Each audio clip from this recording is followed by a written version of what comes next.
Assalamualaikum warahmatullahi wabarakatuh. Bagaimana kabar kalian hari ini? Ibu harap kalian baik-baik semua ya. Pertemuan sebelumnya kita sudah membahas tentang teks eksplanasi.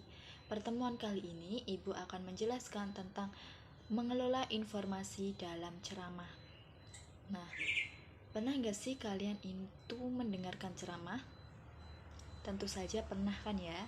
Nah, dengan mendengarkan ceramah, kalian akan mendapatkan informasi dan pengetahuan yang baru yang sebelumnya belum kalian dapatkan. Pernah nggak kalian itu ingin mencoba berbicara di depan umum? Kalau pernah, hal yang bisa kalian lakukan yaitu dengan ceramah. Dengan ceramah, kalian dapat membagikan pengetahuan yang sudah kalian kuasai kepada orang lain. Nah, sebelum Ibu menjelaskan tentang apa itu ceramah, Ibu akan menjelaskan tentang tujuan pembelajaran kita pada pagi hari ini. Tujuannya yaitu yang pertama untuk memahami informasi dan permasalahan yang didengar atau dibaca. Yang kedua, menemukan informasi dan permasalahan aktual dalam teks ceramah. Yang ketiga, menelaah bagian-bagian penting dalam teks ceramah. Dan yang keempat, menemukan kalimat majemuk bertingkat pada teks ceramah. Apa itu teks ceramah? Nah, ceramah adalah pembicaraan di depan umum yang berisi penyampaian suatu informasi, pengetahuan, dan sebagainya. Yang menyampaikan adalah orang-orang yang menguasai di bidangnya, dan yang mendengarkan biasanya berasal dari khalayak umum. Nah, media yang bisa digunakan yaitu secara langsung, tatap muka dengan audiens, ataupun melalui media komunikasi seperti televisi, radio, dan sebagainya.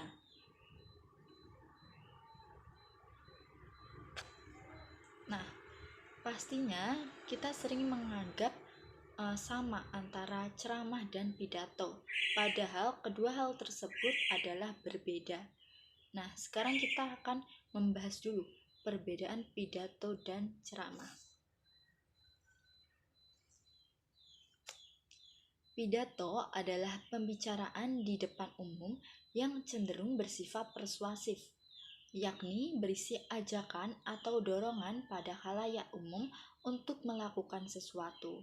Misalnya, pidato dalam menjaga kebersihan, lalu pidato untuk menuntut ilmu. Nah, seperti itu ya, adalah berisi tentang ajakan. Lalu yang kedua, khotbah. Khotbah itu pembicaraan di depan umum yang berisi penyampaian pengetahuan keagamaan atau praktik beribadah dan ajakan-ajakan untuk memperkuat keimanan atau memperdalam ilmu agama kita.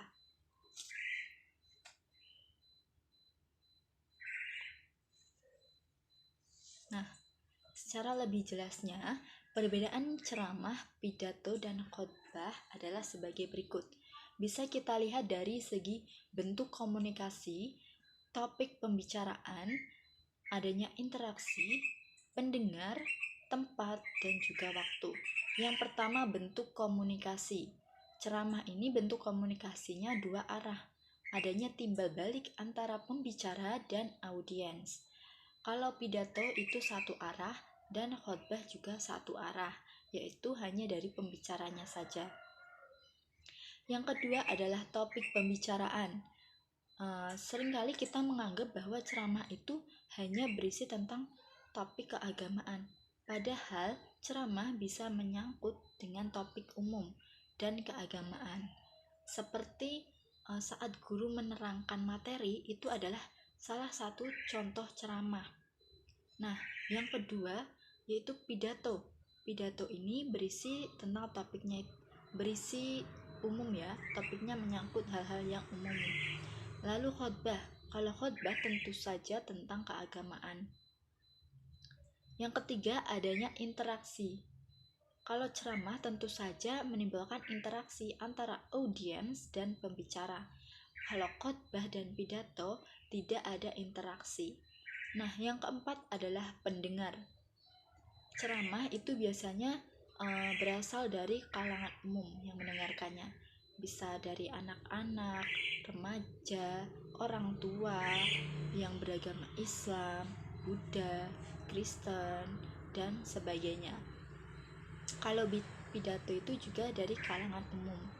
Dan kalau khotbah hanya kalangan tertentu, kalangan keagamaan tertentu. Kalau khotbahnya membicarakan tentang agama Islam, berarti yang mendengarkan juga umat muslim dan lain sebagainya. Nah, selanjutnya yaitu tempat. Kalau tempat berceramah itu bebas, bisa dilakukan di mana saja. Yang selanjutnya pidato. Kalau pidato tentu saja forum resmi seperti pidato presiden seperti itu. Yang selanjutnya itu khotbah. Kalau khotbah tentu saja berada di tempat ibadah. Yang terakhir waktu. Waktu untuk melakukan ceramah itu bebas ya. Pidato pun juga bebas dan khotbah dilakukan secara rutin pada hari-hari tertentu. Misal khotbah hari Jumat, waktu sholat Jumat. Nah, itu pastinya dilakukan setiap hari Jumat dan khotbah-khotbah pada agama lain. Nah, pada pembelajaran kali ini kalian juga diminta untuk menemukan informasi dan permasalahan aktual pada ceramah. Ada berbagai jenis-jenis informasi pada ceramah. Yang pertama yaitu informasi berdasarkan fungsi, yaitu informasi yang bergantung pada materi dan juga kegunaan informasi.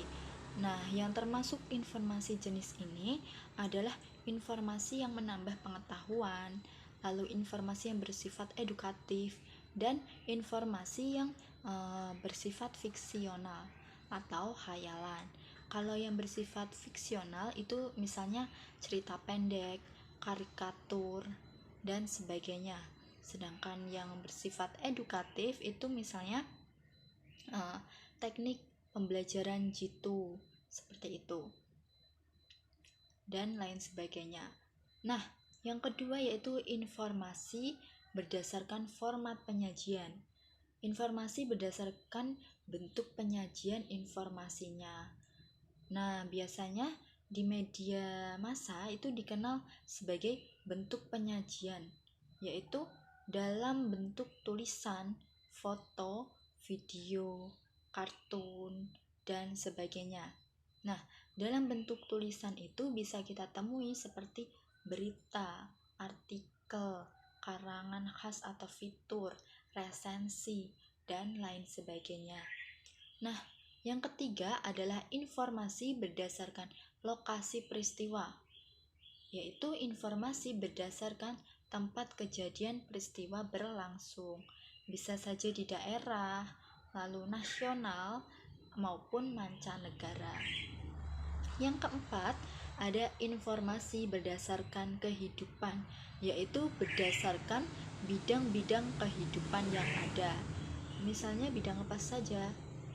Bisa pendidikan, lalu budaya, kesenian, sastra, dan iptek. Yang kelima ada informasi berdasarkan bidang kepentingannya. Nah, yang kelima ini dibagi menjadi 4, yaitu informasi yang menyangkut keselamatan dan kelangsungan hidup pembaca. Yang kedua, informasi yang menyangkut perubahan dan berpengaruh pada kehidupan pembaca. Dan yang ketiga, informasi tentang cara atau kiat baru dan praktis bagi pembaca untuk meningkatkan kualitas hidupnya. Dan yang terakhir yaitu informasi tentang peluang bagi pembaca untuk memperoleh sesuatu. Selanjutnya, kalian diminta untuk menelaah bagian-bagian penting pada teks ceramah. Nah, penting atau tidaknya suatu uraian dapat pula berdasarkan kebermanfaatannya. Apabila bagian itu dianggap bermanfaat dan sangat perlu untuk diketahui, maka itulah yang dianggap penting. Sementara itu, pernyataan lain yang kurang bermanfaat atau sudah diketahui maksudnya, maka bagian itu bukanlah hal yang penting. Dengan demikian, penting tidaknya suatu uraian bisa berbeda antara pendengar yang satu dengan pendengar yang lainnya. Nah, berdasarkan paparan yang tersaji dalam teks ceramah, suatu informasi itu dianggap penting apabila informasi itu bersifat umum, yang merangkum atau menjadi dasar uraian-uraian lainnya. Seperti contoh yang ada di slide, pada dasarnya menuntut ilmu itu sangat penting karena sesungguhnya ilmu adalah kehidupan dan cahaya. Lalu pada kalimat keutamaan ilmu yang paling nyata adalah bahwa ilmu merupakan sarana bertakwa kepada Allah. Selanjutnya, setiap pendidik pada lembaga pendidikan manapun harus mampu menyadari akan keutamaan dan pentingnya ilmu, menyalurkan kepada peserta didik sehingga manfaat dan fungsi pengetahuan dirasakan secara menyeluruh, bukan sekedar formalitas belaka. Nah, ini adalah contoh bagian-bagian penting pada teks ceramah. Nah, kalian juga diminta untuk menemukan informasi dan permasalahan aktual dalam teks ceramah. Ada berbagai jenis informasi pada teks ceramah. Yang pertama yaitu informasi berdasarkan fungsi, yaitu informasi yang bergantung pada materi dan juga kegunaan informasi. Yang termasuk ke dalam jenis informasi berdasarkan fungsi ini yaitu pengetahuan, lalu yang bersifat edukatif dan yang bersifat menghibur atau khayalan. Nah, misalnya yang bersifat pengetahuan yaitu tulisan tentang pergantian kurikulum, lalu yang bersifat informatif edukatif yaitu tentang teknik belajar yang jitu, lalu yang bersifat menyenangkan atau fiksional yaitu contohnya cerita pendek, karikatur maupun komik. Yang kedua, informasi berdasarkan penyajian, format penyajian, yaitu informasi berdasarkan bentuk penyajian informasinya.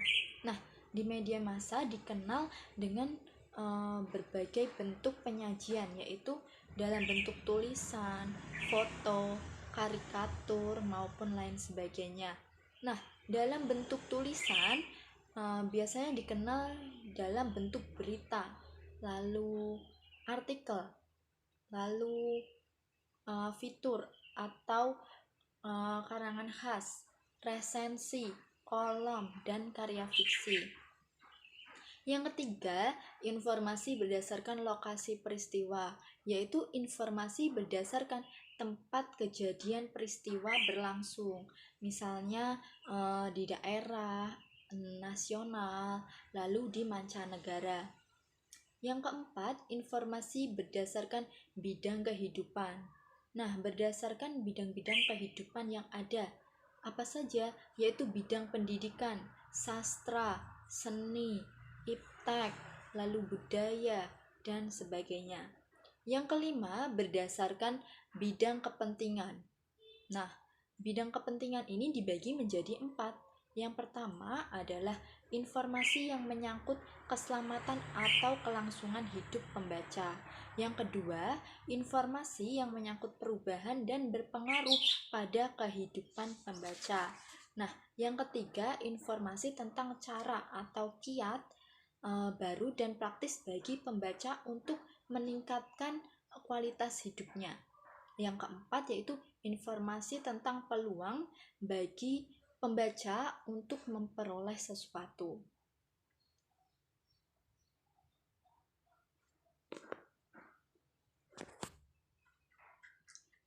Selanjutnya yaitu menemukan kalimat majemuk bertingkat pada teks ceramah. Ada 7 kalimat majemuk bertingkat. Nah, sebelumnya Ibu akan menjelaskan apa itu kalimat majemuk bertingkat.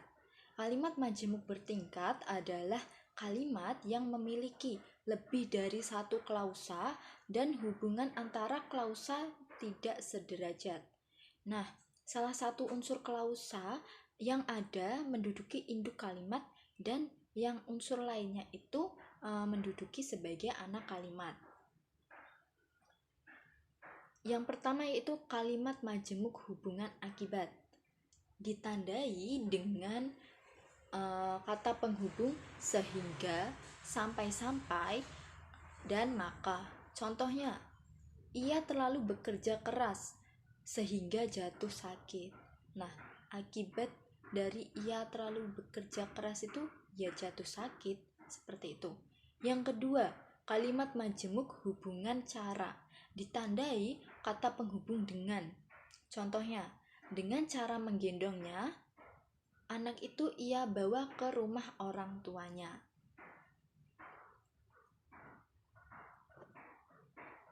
Nah, yang ketiga yaitu kalimat majemuk hubungan sangkalan. Ditandai oleh konjungsi seolah-olah dan seakan-akan. Contohnya, diam-diam saja seakan-akan dia tidak mengetahui persoalan yang terjadi. Yang keempat, kalimat majemuk hubungan kenyataan. Ditandai oleh konjungsi padahal dan sedangkan. Pura-pura tidak tahu, padahal dia tahu banyak. Nah, seperti itu ya contohnya.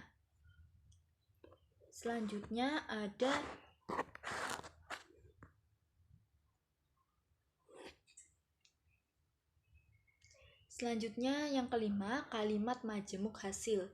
Ditandai oleh konjungsi makanya. Contoh, tempat ini licin, makanya Anda jatuh. Yang keenam, kalimat majemuk hubungan penjelasan. Ditandai oleh kata penghubung bahwa. Contoh, berkas riwayat hidupnya menunjukkan bahwa dia adalah seorang pelajar teladan. Dan yang terakhir, kalimat majemuk hubungan atributif. Ditandai oleh konjungsi yang. Contoh, pamannya yang tinggal di Bogor itu sedang dirawat di rumah sakit. Nah, seperti itu ya. Kalian pastinya sudah paham dengan apa yang tadi Ibu jelaskan. Sekarang masuk ke diskusi kelompok. Nah, diskusi kelompok ini terdiri dari 2 anggota setiap kelompoknya. Untuk memudahkan memilih anggota, yaitu kalian yang nomor presensi 1 bisa bergabung dengan yang presensi 2. Seperti itu. Nomor 1 dan 2, 3, 4, 5, 6, dan seterusnya. Nah, di dalam diskusi nanti, kalian diminta untuk menentukan bagian-bagian penting dan menemukan kalimat majemuk bertingkat dari teks ceramah yang didengar. Jadi, Ibu akan memberikan link YouTube berupa ceramah yang akan kalian dengarkan dan kalian diskusikan bersama teman sekelompok. Nah, ini ada tabel diskusinya. Jadi bagian pentingnya apa saja, lalu kalimat majemuk bertingkatnya, kalimatnya seperti apa, dan termasuk ke dalam jenis kalimat majemuk bertingkat yang mana, seperti itu. Paham semuanya?